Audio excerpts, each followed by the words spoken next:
Diana's ancestry because it went back to a woman called Eliza Kewark. That headline ran in 2013. One line, easy to scroll past. What it didn't say is that Princess Diana never knew the secret hiding in her own bloodline.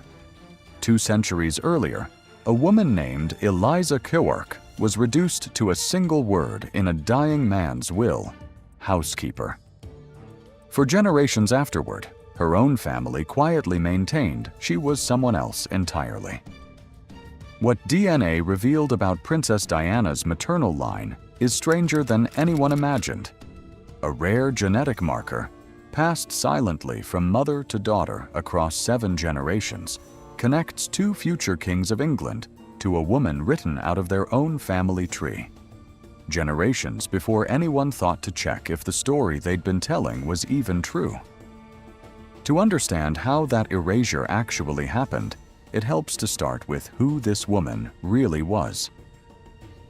Who Eliza Kewark actually was. Start with the woman at the center of all of this, because almost everything that follows depends on understanding exactly who she was and how little the historical record actually says about her in her own words. Eliza Kewark lived in Surat, a port city north of Bombay, sometime around 1790 onward, and she worked as housekeeper to a Scottish merchant named Theodore Forbes. Forbes had come to India employed by the East India Company, the powerful trading corporation that at the time effectively governed large parts of British commercial interest across the subcontinent. Kewark and Forbes were never married, but their relationship produced at least 2 children: a daughter, Katherine, known within the family as Kitty, born in 1812, and later, a son named Alexander. Here's the detail that tells you almost everything about how Forbes actually viewed this relationship. In his own will, he never acknowledges Kewark as his partner. He refers to her only as his housekeeper, and he describes Katherine, his own daughter, as her purported child, a word that quietly avoids claiming her as his own even while still providing for her. Forbes died in 1820 on a ship sailing back to Britain, and that ambiguity went with him.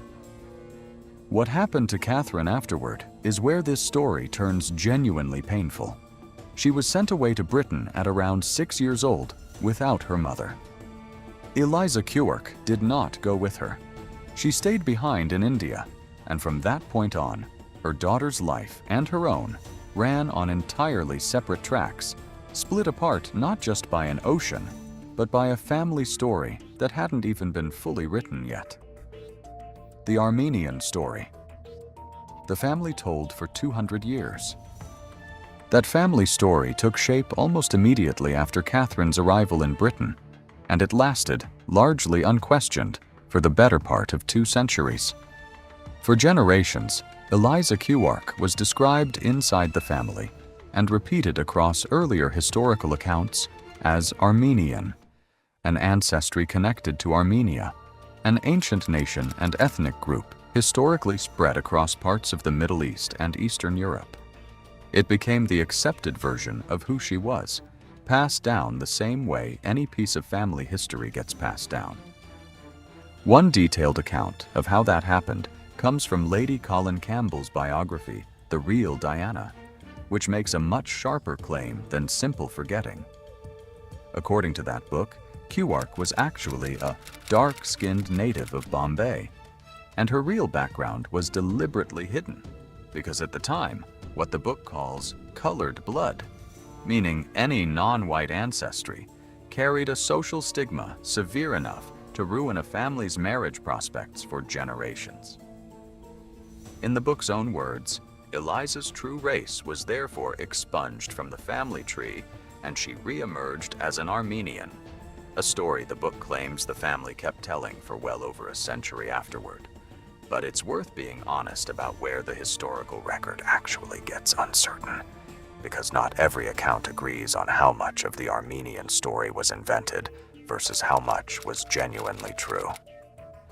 Other sources describe Kewark as the daughter of an Armenian merchant and his Gujarati wife, meaning her father may actually have been Armenian, and the label wasn't necessarily pure fabrication from the start. What may have really happened is narrower than one clean story, a real detail about her ancestry, emphasized and stretched, while the rest of who she was quietly disappeared from the telling. So the fairest way to put it is this: the dramatic version, a family erasing an entire identity out of shame, comes from one serious, named, published biography, and it deserves to be taken seriously. But it isn't the only account, and it isn't physical proof on its own. What actually happened, somewhere between a real Armenian father and a story that conveniently left out an Indian mother, may be something the historical record can't fully settle, even now. The maternal line that connects her to Diana. Whatever the exact truth about Kewark's own parents, one thing about her descendants isn't in dispute at all, because it's written directly into the biology her daughter carried out of India and never even knew she was carrying. Is that they are related in the mother line. So their mother's mother's mother's mother and Diana's mother's mother's mother's mother go back to 6 generations of mothers and daughters carried it forward, one after another, without a single break in the chain. Katherine, Kewark's daughter, had a daughter named Jane. Jane had a daughter named Ruth. Ruth had a daughter, also named Ruth. That second Ruth had a daughter named Frances, who would go on to become Princess Diana's own mother. And Frances had a daughter named Diana. Every single link in that chain is a mother passing something down to a daughter. And that detail matters more than it might seem at first, because of exactly what gets passed down that way. Mitochondrial DNA is genetic material that travels only from mother to child, essentially unchanged across generations, which means it works almost like an unbroken thread.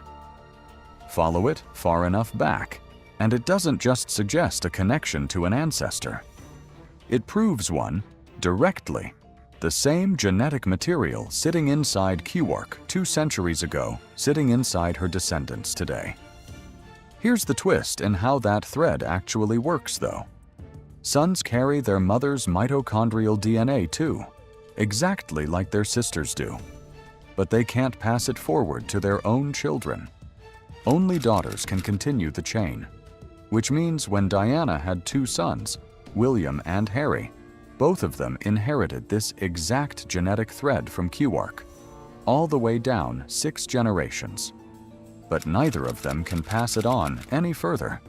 This particular strand of family history effectively ends with them. The 2013 DNA study that changed the story. What finally forced this out into the open wasn't a historian digging through old letters. It was a genetics company, a handful of saliva samples, and roughly 4 months of careful, methodical work applied to a family tree nobody had ever actually tested before. The study came from BritainsDNA, a genetic ancestry testing company, and the lead scientist behind it was Dr. Jim Wilson, a geneticist at the University of Edinburgh. His team took saliva samples from royal relatives, along with samples from Diana's own aunt, Mary Roach, and set out to trace that maternal thread all the way back as far as it would go. The process took about 4 months total. Genealogical research to map the family tree accurately, lab work to extract and sequence the actual DNA, and then statistical analysis to interpret exactly what the results meant. 14 of them had this. It's very, very rare. 13 were in India and 1 in... What came back settled the question in a way paper records never could. Kewark's mitochondrial DNA belonged to an extremely rare type, one identified in only 14 other known people anywhere in the world at the time. 13 of them were from India. 1 was from Nepal. Dr. Wilson's own summary of what that meant was direct, and he didn't soften it at all. "This is proof," he said, "that William's Indian roots are unassailable. It's worth being precise about what this evidence actually establishes and what it doesn't. a rare, specific mitochondrial signature, overwhelmingly concentrated in one region of the world, showing up in both a 200-year-old ancestor and her modern-day descendants, is genuinely strong genetic evidence. Some secondary reports named the specific haplogroup, R30b, though that detail is less firmly established than the finding it's attached to. What held up, across every account, is the core result: an Indian genetic signature running unbroken through Diana's maternal line. That's the science. What the family actually did with that news, decades after quietly living the Armenian version of the story, turned out to be a small but telling piece of this on its own. The family's own reaction. That news landed on a real person, not just a headline, and how she responded is one of the more human moments in this entire story. Mary Roach, Princess Diana's maternal aunt, gave her reaction directly to The Times, and it's worth hearing in her own words. "I always assumed that I was part Armenian," she said, "so I am delighted that I also have an Indian background." Sit with how much is packed into that one sentence. A woman discovering, decades into her own life, that a piece of her family's story had been slightly wrong the whole time, and choosing to be pleased about it rather than unsettled by it. That contrast between the secrecy the family reportedly maintained for generations and the ease with which one of its own members greeted the truth in 2013 says something bigger than this one story. It's a measure of exactly how much the world Eliza Kewark lived in has changed since she was written out of it. The ethical controversy this story raised. Not everyone who paid attention to this story was focused on the science or even the family's reaction to it. Some people were far more concerned with how the story got out in the first place and whether anyone had actually asked permission before it did. The findings first broke as a front-page feature in The Times, and sitting right alongside that coverage was an advertisement for the very same testing company that had conducted the research. That detail alone drew real criticism, since it blurred the line between a genuine scientific finding and a company promoting its own product using a royal family member's genetic results.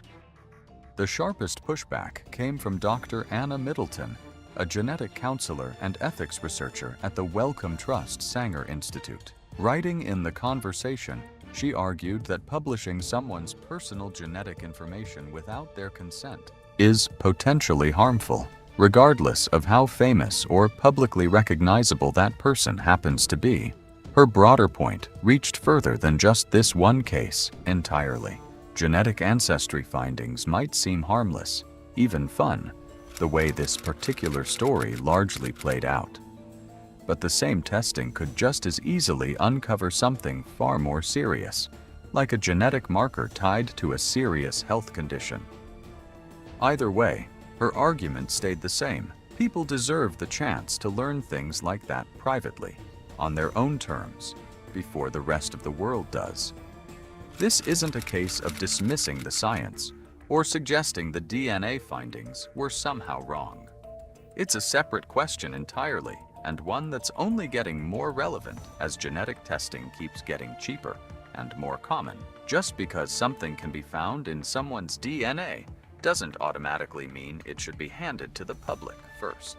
What this means for William, Harry, and the monarchy. Set the ethics debate aside for a moment, because whatever concerns people raised about how this story broke, the underlying fact itself doesn't change. Both of Diana's sons carry this genetic thread, and one of them is going to be king. Because this ancestry runs through Diana specifically, both Prince William and Prince Harry inherited Eliza Kewark's mitochondrial DNA. And that makes William, once he eventually becomes king, the first British monarch in history with a proven, scientifically documented genetic link to the Indian subcontinent. Royal historian Kate Williams called the discovery, in her own words, a very interesting revelation, and pointed out something worth sitting with. DNA analysis can trace ancestry back centuries in ways paper records often simply can't. Since wills go missing, documents get destroyed, and family stories get reshaped, deliberately or otherwise, exactly the way Kewark's own story reportedly was. DNA doesn't reshape itself to protect anyone's reputation. It just sits there, waiting to be read correctly.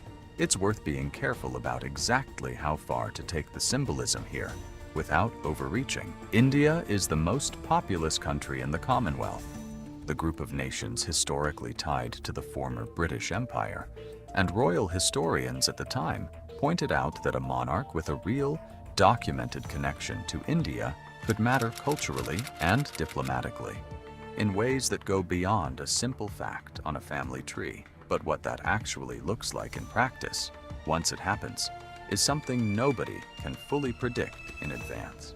The wider pattern. This story as part of Kewark's story might feel like an unusual, almost singular case.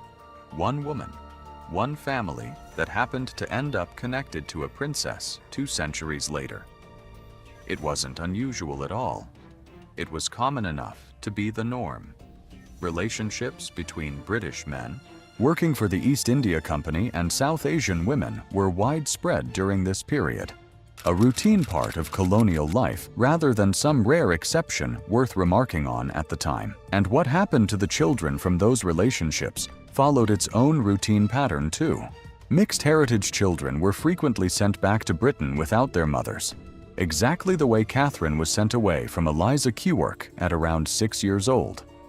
Once those children grew up in Britain, their South Asian heritage was often quietly minimized or left out of the family story entirely to protect the family's social standing in a society that treated that heritage as a liability. That context changes how Kewark's story should actually be read. It isn't proof of one uniquely secretive family making an unusual choice out of personal shame. It's a single, well-documented example of an entire era's standard practice, one that likely played out in countless other British families, most of whom never happened to marry into royalty, and most of whom never had a reason to test for what Diana's family eventually did.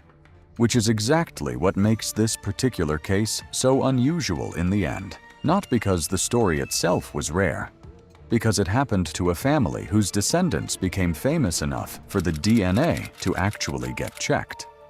What DNA revealed about Princess Diana's maternal line wasn't just an Indian ancestor hidden for 2 centuries. It was proof that the truth outlasts the story people tell to bury it.